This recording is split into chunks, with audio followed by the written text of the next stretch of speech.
Introduction: Nigel Farage has turned Monday mornings into a Westminster ritual. Drop a headline-grabbing grenade. Watch everyone react.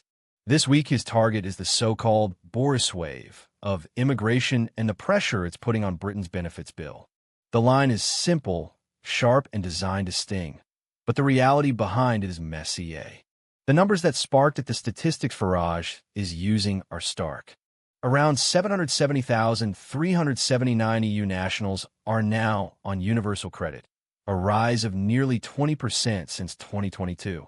Non-EU nationals claiming universal credit number roughly 492, up almost 88% in the same period.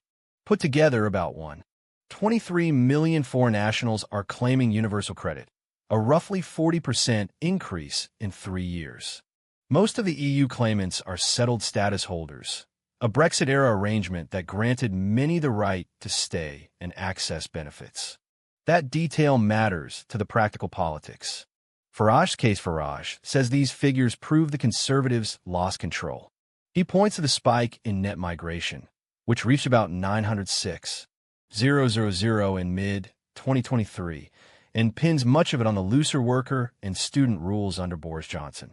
It's the backdrop to Reform UK's headline pledge. Welfare will be for UK citizens only, not foreign nationals. There's a snag, though. Settled status holders are currently exempt from such exclusions. To change that, a reform government would need an agreement with the EU, a negotiation that is far from straightforward.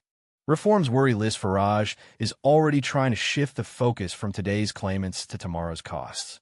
Around 800,000 migrants who arrived in the Boriswave are expected to gain indefinite leave to remain (LR) over the next decade. An estimated 78% of them earn below average wages, which makes them more likely to qualify for universal credit once they become eligible. The bill: Farage has floated a long-term cost figure as high as £234 billion. Experts push back on that headline number, but most agree the fiscal impact of migration-linked benefit claims is likely to run into tens of billions and could stretch higher, depending on assumptions. Why it matters: this debate exposes a core dilemma for reform. How do you promise to shut the welfare door while EU law, Brexit agreements, and economic realities keep it open?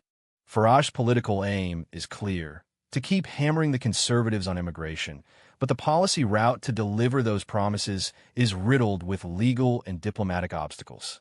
Takeaway: in closing, Farage has successfully merged immigration and welfare into a single, emotive talking point. It's potent political messaging, especially in Westminster soundbites. Turning that message into workable policy, however, is another matter entirely, one that will require trade-offs, legal workarounds, and negotiations that won't fit neatly into a headline. Expect more grenades and a long cleanup job to follow.